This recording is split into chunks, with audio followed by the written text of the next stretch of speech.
What happens when one of Hollywood's most respected actors walks into what should be a routine interview, only to find himself facing questions that cross every line imaginable? What we're about to uncover will shock you to your core and show you a side of the entertainment industry that rarely sees the light of day.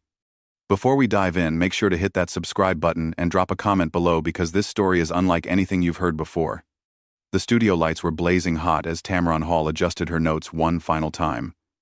Her production team had been buzzing with excitement for weeks about landing this exclusive interview. Denzel Washington, the two-time Academy Award winner, was scheduled to discuss his latest directorial project and his decades-long career in Hollywood. What seemed like a straightforward promotional interview was about to become television history for all the wrong reasons. "We're live in 30 seconds, called out the floor director, his voice cutting through the controlled chaos of the television studio. Tamron smoothed down her blazer and glanced across at her guest, who sat with the composed confidence that had made him a legend. Denzel's presence filled the room even in silence, his piercing gaze taking in every detail of his surroundings. "Good afternoon and welcome back to Tamron Hall," she began as the cameras rolled, her trademark smile radiating warmth toward the millions of viewers tuning in. "I'm absolutely thrilled to have with us today the incomparable Denzel Washington. Denzel, thank you so much for being here." "Thank you for having me, Tamron," Denzel replied, his voice carrying that unmistakable gravitas that had commanded respect in boardrooms and on movie sets for over 4 decades. "Always a pleasure to sit down with you." The first few minutes proceeded exactly as expected. They discussed his upcoming film, his approach to directing, and his thoughts on the current state of cinema. Denzel spoke with the eloquence and wisdom that had made him not just a movie star, but a cultural icon. His responses were measured, thoughtful, and delivered with the kind of authenticity that reminded everyone why he had remained relevant across multiple generations. "You know, Denzel," Tamron said, leaning forward slightly as she prepared to transition to what her producers had told her would be the money segment of the interview. "There's something I've been curious about, and I think our viewers would love to hear your perspective on this." Denzel raised an eyebrow, his expression remaining pleasant but alert. Something in Tamron's tone had shifted, a subtle change that decades of experience in front of cameras had trained him to recognize. "I'm listening," he said simply. "There have been some whispers in Hollywood circles," Tamron continued, her voice taking on the tone of someone about to reveal a closely guarded secret, "about certain compromises that actors, especially successful black actors, have had to make to reach the highest levels of the industry. Some very specific compromises." The temperature in the room seemed to drop several degrees. Denzel's posture remained unchanged, but those who knew him well would have noticed the almost imperceptible tightening around his eyes. "What kind of compromises are you referring to, Tamron?" he asked, his voice steady but with an edge that hadn't been there moments before. "Well," Tamron pressed on, apparently oblivious to or choosing to ignore the warning signs, "there are persistent rumors about certain rituals, certain requirements that the industry's power brokers expect from actors who want to reach your level of success, particularly from black male actors." Denzel was quiet for a long moment, his gaze fixed directly on his host. When he finally spoke, his voice was carefully controlled but unmistakably cooler. "Tamron, I'm going to need you to be very specific about what you're suggesting here, because I want to make sure I understand exactly what you're implying." "I think you know what I'm talking about, Denzel," Tamron replied, her journalistic instincts apparently overriding any sense of caution. "The entertainment industry has always had its dark secrets, and there are those who say that certain sacrificial elements, certain spiritual compromises, are expected from those who achieve the kind of sustained success you've had." The silence that followed was deafening. Even the camera operators seemed to sense that something significant was happening. Denzel's expression had transformed from pleasant interview demeanor to something far more serious. When he spoke again, his voice carried a weight that made everyone in the studio pay attention. "Let me make sure I understand what you're suggesting," Denzel said slowly, his words deliberate and precise. "You're sitting here, on national television, implying that my success, my 4 decades of work, my commitment to my craft, is somehow the result of what, exactly? Some kind of occult activity? Some kind of Faustian bargain?" Tamron seemed to realize that the conversation had taken a turn she hadn't anticipated, but rather than backing down, she doubled down. I'm simply asking about rumors that have circulated for years, Denzel. Surely you've heard them. The question is whether there's any truth to them. Denzel leaned back in his chair, his eyes never leaving Tamron's face. You know what, Tamron? I've been in this business for a long time. I've seen a lot of things, heard a lot of nonsense, and dealt with my share of people who prefer conspiracy theories to hard work and talent. But I have to say, this might be a new low. I'm just doing my job as a journalist, Tamron responded, though her confidence was clearly beginning to waver. These are questions that people are asking. People are asking? Denzel repeated, his voice rising slightly. What people? What credible source has given you reason to believe that my success is built on anything other than dedication, talent, and the grace of God? Because if you have evidence of some wrongdoing, some spiritual compromise, as you put it, then by all means, present it. But if you're just repeating gossip and innuendo, then we have a serious problem. The tension in the studio was now palpable. Production assistants exchanged worried glances, and the show's producer could be seen frantically speaking into his headset from behind the cameras. This was clearly not going according to anyone's plan, least of all Tamron's. I think there's been a misunderstanding. Tamron tried to backtrack, but Denzel wasn't having it. No, I don't think there's been any misunderstanding at all, he said firmly. I think you came into this interview with a specific agenda, and that agenda was to suggest that successful black men in this industry must have sold their souls to get where they are. That somehow, we couldn't have achieved what we've achieved through legitimate means. That's not what I was implying, Tamron protested, but her words lacked conviction. Then what exactly were you implying? Denzel asked pointedly. The cameras continued rolling as Tamron shifted uncomfortably in her chair, clearly realizing she had opened a door that she couldn't easily close. Denzel, I was simply exploring the broader conversation about power structures in Hollywood and how certain individuals navigate them. Don't dance around it, Tamron, Denzel said, his voice now carrying the full weight of his authority. You used the word sacrificial. You used the word spiritual compromises. You weren't talking about navigating power structures. You were making very specific accusations wrapped in the guise of innocent questioning. Tamron's media training kicked in as she attempted to regain control of the interview. These are conversations that happen in entertainment circles, Denzel. Surely, as someone who's been at the top of this industry for decades, you've heard these discussions. You know what I've heard? Denzel leaned forward, his eyes blazing with an intensity that reminded everyone why he'd been so convincing in roles where he played men who wouldn't be pushed around. I've heard ignorant people suggest that successful black people, whether they're in entertainment, business, or any other field, couldn't possibly have earned their success legitimately. I've heard people say that we must have cheated somehow, compromised somehow, sold out somehow. That's not what I'm suggesting, Tamron interjected, but Denzel wasn't finished. Isn't it though? He continued, his voice gaining strength. Because when you sit across from a black man who has worked his entire life to perfect his craft, who has studied Shakespeare, who has trained at prestigious institutions, who has dedicated himself to excellence in every role he's ever taken, and your first instinct is to ask about dark rituals and spiritual compromises, what exactly are you suggesting? The studio audience, which had been invited to witness what was supposed to be a feel-good interview, sat in stunned silence. Some looked uncomfortable.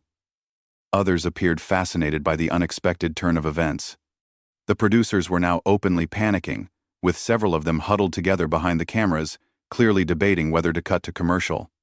I think you're mischaracterizing my questions, Tamron said, her professional composure beginning to crack under the pressure of Denzel's unwavering stare. Am I? Denzel asked rhetorically. Then let me ask you something, Tamron. Have you ever asked a white actor about the spiritual compromises they made to achieve success? Have you ever suggested to Robert De Niro or Al Pacino that their decades of success might be the result of occult practices? Or is this line of questioning reserved specifically for successful black men? Tamron's face flushed as she realized the corner she had painted herself into. Denzel, I think we're getting off track here. My intention was never to offend you or to suggest anything inappropriate about your career. Your intention? Denzel's voice rose slightly, though he maintained his composure.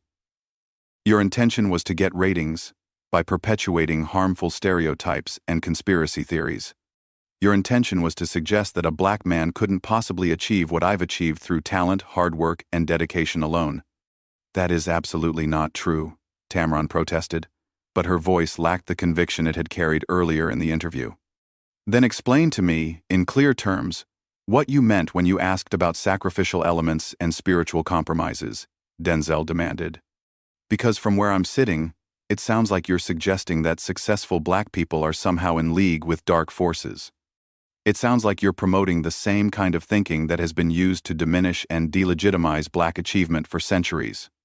The weight of his words settled over the studio like a heavy blanket. Even the technical crew had stopped their usual bustling around to focus on the exchange happening in front of them. This was clearly not typical television fare. I was asking about industry practices that some people believe exist, Tamron said weakly, clearly grasping for any way to justify her line of questioning. Some people believe the Earth is flat too, Denzel shot back. Some people believe that the moon landing was fake. Are you going to give airtime to every conspiracy theory that makes the rounds on social media? Because that's essentially what you've done here today. I'm a journalist, Denzel. I ask difficult questions. No, Tamron. Denzel's voice was now filled with a disappointment that was somehow more cutting than anger. Journalists ask difficult questions based on facts, based on evidence, based on credible sources. What you've done here is repeat gossip and innuendo, and try to dress it up as legitimate journalism. There's a difference. The executive producer's voice could now be heard clearly from behind the cameras, though the words were muffled. It was obvious that there was serious consideration being given to ending the interview, but the cameras kept rolling. I respect your perspective, Denzel, but I think you're overreacting, Tamron said, attempting to regain some semblance of control over the situation. The moment those words left her mouth, the atmosphere in the studio shifted dramatically. Denzel's expression hardened in a way that made everyone present understand that a line had just been crossed. Overreacting? He repeated slowly, his voice dangerously quiet. I'm overreacting to being asked, on national television, whether my success is the result of devil worship or whatever nonsense you're peddling. I'm overreacting to having my life's work reduced to conspiracy theories and dark fantasies? I never said devil worship, Tamron protested. Spiritual compromises, sacrificial elements, dark secrets, Denzel listed off her earlier words methodically. What exactly did you think you were implying? And don't insult my intelligence by pretending you don't know exactly what those phrases mean to your audience. Tamron looked around the studio, clearly hoping for some kind of intervention from her production team, but none came. She was on her own, facing down one of the most respected actors in the world, and losing badly. Denzel, I think perhaps we should move on to discussing your upcoming projects, she suggested desperately. Oh, now you want to move on? Denzel asked, his eyebrows raised in apparent amazement.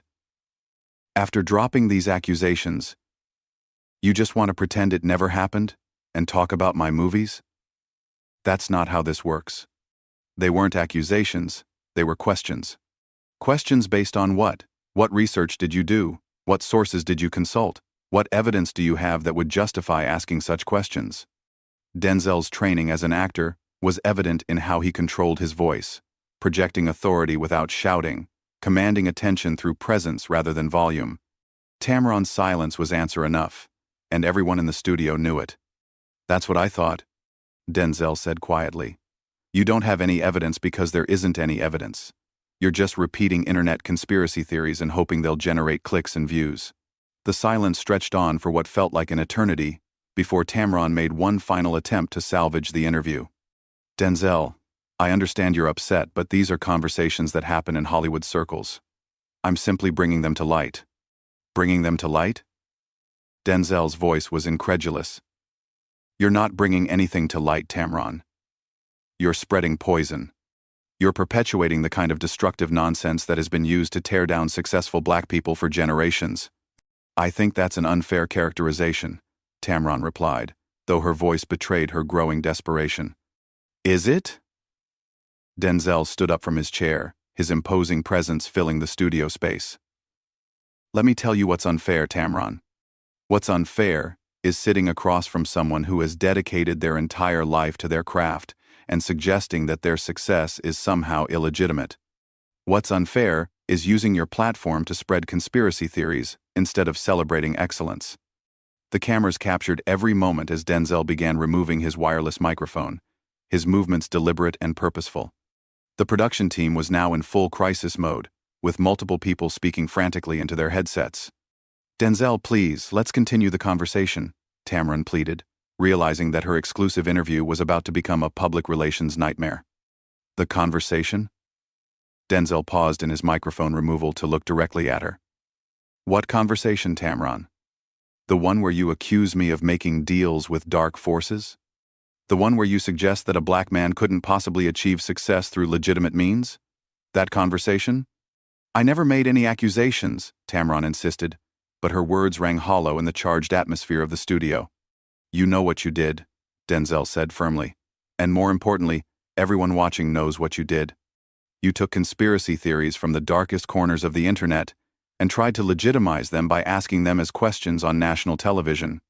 Tamron made one last desperate attempt to keep him seated.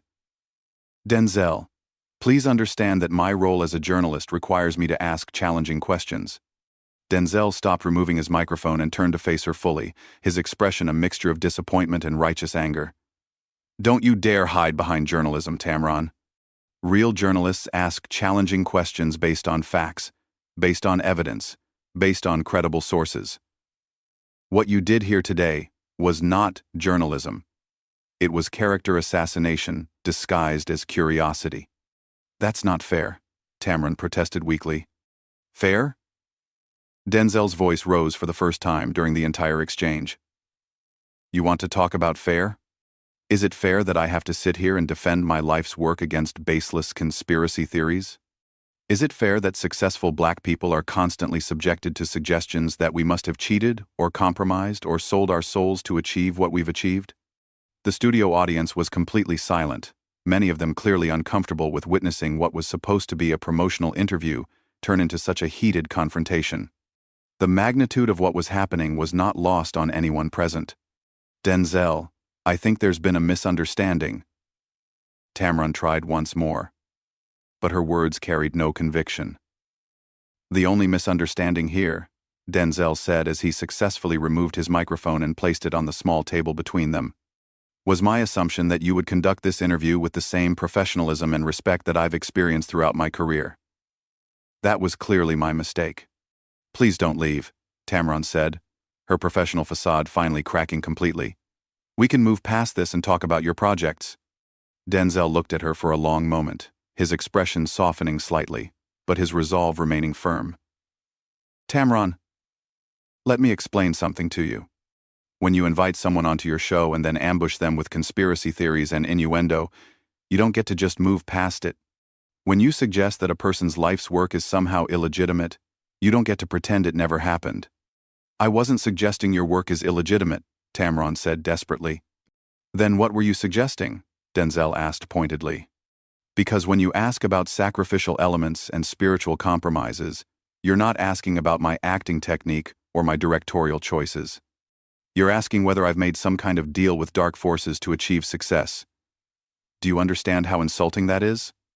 The executive producer finally decided to intervene, stepping into the camera frame for the first time.